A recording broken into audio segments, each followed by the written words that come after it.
Salve, família vascaína! Sejam bem-vindos a mais um vídeo no canal.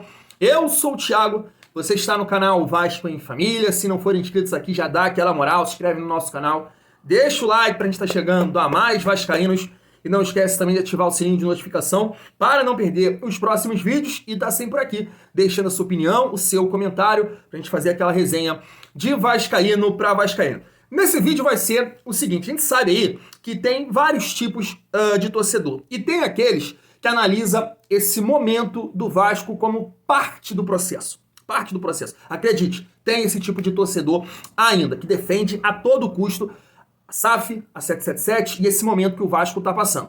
E aí eu quero trazer aqui alguns torcedores que basicamente representam esses torcedores. E aí eu quero dizer o seguinte, se nem eles estão aguentando, você imagina, gente.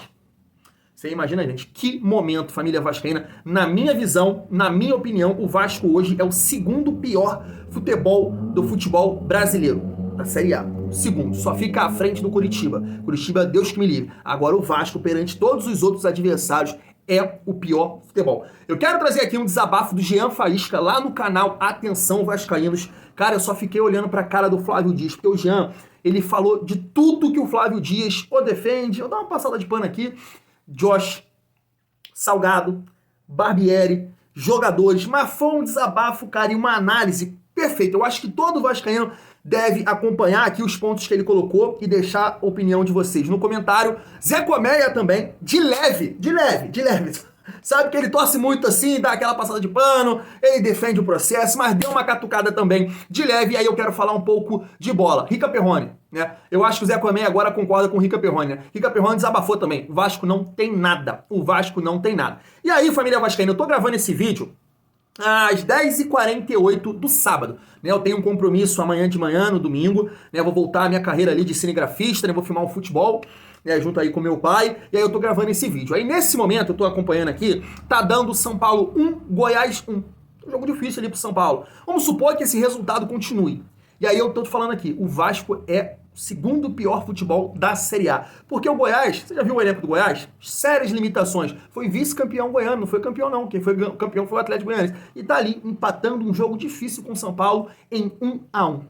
É brincadeira, né? Cara, eu quero trazer aqui primeiro o Rica Perrone, que fez essa análise aí do trabalho do Maurício Barbieri. Cara, eu entendo, o Vasco tem muitas limitações. Inclusive ali no segundo tempo, quando foi entrando os jogadores, a gente viu que o banco é terrível. É jogador da Série C, Cocão, jogadores que eram reserva na Série B, realmente terrível. Agora, quando tá ali os caras, o Jair, né, o Léo, o Piton, cara, dá pra entregar mais. Dá pra entregar porque o Cruzeiro entrega, empatou com o Flamengo ontem. O São Paulo entrega mais que o Vasco. O Goiás, o Cuiabá estão entregando mais que o Vasco. Então, o problema do Vasco é elenco, com certeza. Concordo com você. Agora, o treinador também, cara, eu espero que amanhã, quando eu levantar, e aí vocês vão, esse vídeo, como eu disse aqui, tá sendo gravado às 10h50 do sábado, eu espero que o Barbieri não seja mais treinador do Vasco. Essa boa notícia. Vamos correr, Perrone. Tem para treinar, se dedica a consertar a defesa. Eu entendo que o time começa pela defesa, mas eu não entendo que a gente esteja chegando no meio de junho e que o Vasco não tenha nada ofensivo. Eu não consigo entender. Eu acho que tem que ser muito brother do Barbieri para falar, não, veja bem, não tem veja bem. Desculpa, veja bem, ele tem um período, né? Como eu já disse em outros vídeos aqui, nós não estamos falando de um treinador consagrado, nós não estamos falando de um treinador que a gente tem convicção de que vai resolver os problemas do Vasco. Isso é um teste. Esse é um teste de metade de um ano quase. Em metade de um ano, isso não funcionou, em nenhum aspecto. Né? Defensivamente o Vasco é frágil, o Vasco toma gols, hoje ele tomou 2 gols iguais, ambos depois dos 40 minutos do segundo tempo, assim como contra o São Paulo, ou seja, é um time que defensivamente, quando o adversário vem pra cima pra resolver o jogo, ele não aguenta o tranco, seja por falhas individuais, como hoje eu acho que até foi uma falha individual do Piton, seja pelo coletivo. O Vasco, quando ataca, consistentemente dá espaço, não é um time equilibrado, não é um time compactado, não é um time que tenha variação de jogada, então assim, pra ser muito legal, o Vasco não tem nada. É isso. Tá aí, família. São Paulo acabou de virar aqui o jogo, né? 2-1 em cima do Goiás. Mesmo se o resultado ficar dessa forma, cara, só confirma aqui a minha teoria. O São Paulo tem muitas limitações. O São Paulo está em 3 frentes. Sul-Americana, Copa do Brasil e Brasileiro. Poupa aqui, poupa ali. e mesmo assim consegue entregar mais pro Vasco. Então, isso que o Rica falou aí é perfeito, cara. O Barbieri, ele tá sem ideia, ele tá perdido, ele tenta jogar com 3 volantes pra defender mais, o Vasco toma gol o tempo todo, o Vasco não é criativo. Essa questão, eu falei no vídeo de pós-jogo ontem, essa questão aí, o Barbieri é um treinador que tá à frente do mundo, mano. Ele tá à frente do momento, do pensamento, ninguém entende, inclusive os jogadores dele, porque o Vasco é perdido com os 3 volantes estão lá na frente, embolado com os pontas do Vasco, o Vasco é uma bagunça. Ele não bota o Eric Marcos, que fez gol contra o Curitiba, bota o Egnaldo, que nem no banco tava indo, nem relacionado tava, o Barbieri está totalmente perdido. Concordo com o Rica Pirroni, não tem nada, o Vasco não tem nada. Agora eu vou trazer aqui o Jean Faísca, né, com esse desabafo, essa ótima análise, e cara, eu só fiquei olhando pra cara do Flávio Dias, cara. Meu Deus do céu, mas vamos lá. Se tem uma coisa que não dá pra fazer comigo, é prometer ou falar uma coisa. Eu tenho um costume de gravar, sabe? Falou, eu gravei. Agora, depois pra poder cobrar. E quando eu falo também, eu gosto que as pessoas guardem pra... E hoje, Flávio, hoje, lá atrás, aquela primeira declaração do Josh, do dono, do Josh, eu vou lá em cima na pirâmide.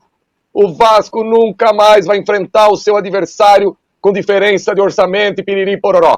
Esse time que terminou o jogo hoje, a associação monta. A associação monta. Porque do meio pra frente eram jogadores. Todos eles foram reservas da Série B do ano passado em algum momento. O Egnaldo foi reserva em algum momento, o Alex Teixeira foi reserva, o Figueiredo foi reserva, o Peck foi reserva, e teve mais um. Todos foram reserva que jogaram do meio pra frente, na Série B do ano passado. Era o titular, saiu... Já tinha o Galácio, que nem no Vasco tava. Que nem no Vasco tava, então não servia nem pra ser reserva. Porque o Vasco fez uma doação...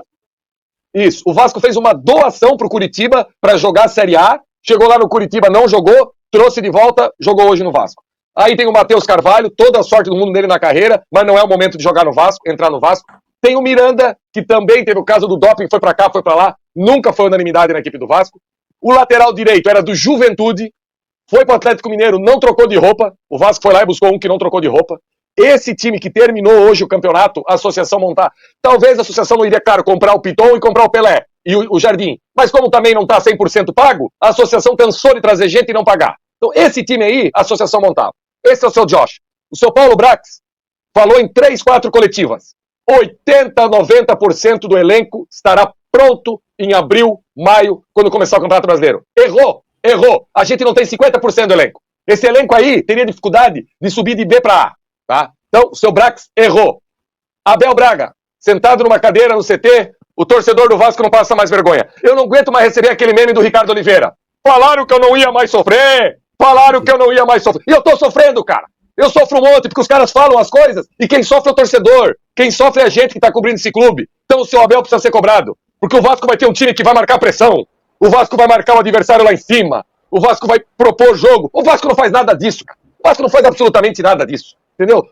Taticamente, os 2 volantes do Vasco, o Barros e o Galarza, com o Jair aqui, eles jogam à frente dos nossos pontas. Vocês perceberam isso durante o jogo? Não. Que os nossos pontos vêm igual uns malucos aqui atrás, e quem dá o bote lá é Barros e Galarza, tá? Então, o seu Barbieri diz que faz parte do processo, que o Santos está acostumado a jogar a primeira divisão, e aquela coisa toda, pediu desculpa, também não dá mais. Pode parar. Flávio, eu respeito a tua opinião, que você acha que ele precisa ser cobrado. Eu já acho que ele tem que ser demitido. E com esses jogadores aí que ele tem, já é uma tristeza. E ele fazer o que ele fez hoje, cara, fazer o que ele fez hoje de novo. Aí o Eric Marcos entrou contra o Curitiba, fez gol. Entrou contra o São Paulo, fez a jogada do gol. Hoje não jogou, aí aparece o Egnaldo. Sabe, o Vasco é assim, o cara joga um jogo, faz um gol, desaparece. Então uma zona completa. O Vasco é uma zona desde o Josh, Brax, Abel. E pra encerrar, eu falei no meu Faísca, tá? Falei no meu Faísca semana passada. E hoje à noite eu vou gravar o Faísca de novo. E tem uma associação que tem 30% tem uma associação que tem. Eu tô a um telefonema de qualquer clube do mundo. Pega o telefone. Qualquer coisa eu empresto um chip. Se o problema é um chip, eu empresto um chip. Pode ligar pra quem quiser. Mas para de trazer jogador encostado em outro time, cara. Eu não aguento mais isso aí. Todo jogador que o Vasco traz, eu tenho que pesquisar. Com todo o respeito do mundo ao Serginho. Porque se o Vasco trouxer o Cuéllar, eu não vou precisar pesquisar em lugar nenhum, Flávio. Você acabou de falar. Custa 1 milhão por mês, não interessa. Quanto que custa ficar na Série A? Agora, com esses jogadores que estão trazendo aí, eu falei aqui, eu não me importo com esses jogadores. Porque eles vêm a custo baixo mesmo, é bilhete de loteria, só que além deles, precisa ver outro. Já tá bem claro que com o Barbieri, o Juan Cruz não vai jogar, o Carabarral não vai jogar. Abandona esses caras. Se ele não tá colocando agora, ele vai colocar quanto? Ele continua com aqueles do ano passado, com aqueles que a gente subiu em 4º lugar da Série B, gente. A gente subiu em 4º na Série B, e esses caras continuam no ataque do nosso time, entendeu? Então, o meu recado esse é hoje. Eu queria falar muito pouco de bola rolando, porque de bola rolando, só que ou bota a mão no bolso, dá um jeito. Como vai fazer, eu não sei, tá? Ou com esse time aí, a chance de nós passar uma vergonha absurda é gigantesca. Tá aí, eu acho que eu concordo com tudo, eu só queria acrescentar que o Cruzeiro também tem alguns jogadores lá da Série B e mesmo assim consegue entregar em posicionamento na parte física. O Vasco não entrega nada nesse sentido. O Vasco tá mal fisicamente. Não estou dizendo que é falta de entrega não dos jogadores. Tá mal fisicamente. Naquele segundo tempo ali contra o Fortaleza, foi entrando os atletas ali, o Vasco entrava, os jogadores que entravam cansado. O time está pregado, principalmente ali no final do jogo. Foi assim contra o São Paulo e foi assim também contra o Fortaleza. Você pode ter certeza que um dos motivos pro Vasco estar tomando esses gols no final é a condição física. Tá terrível. E aí, família vascaína, vou botar por último a postagem do Zé Colmeia.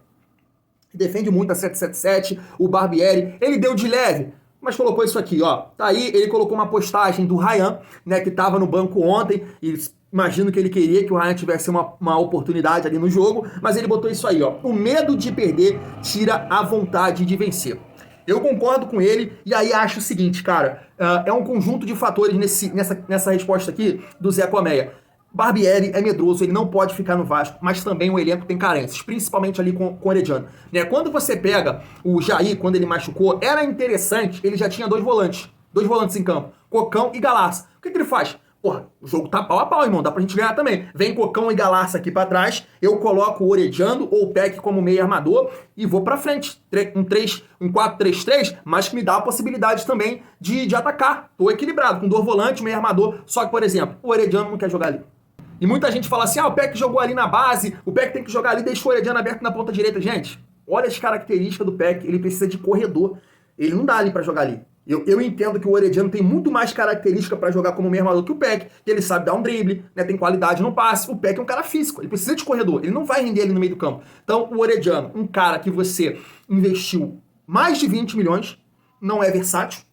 Você faz uma análise que ele não pode jogar nesse momento na ponta, e nisso eu concordo com o Barbieri, não posso. Ele só pode jogar ali se o Barbieri montar um sistema de jogo pro Orediano. Nesse 4-3-3, não dá pra ele, porque ele não vai conseguir acompanhar a lateral. Ele não acompanha. Fisicamente ele é muito frágil. Então, família vascaína, ou o Vasco demite o Barbieri pra ontem, para tentar chegar um treinador e fazer o feijão com arroz, para que aí nessa segunda janela, irmão, como o Jean Faísca falou aí, solta a verba, solta o dinheiro, porque, irmão, caraca, vendeu pra isso, Salgado. Vendeu pra isso. Fui.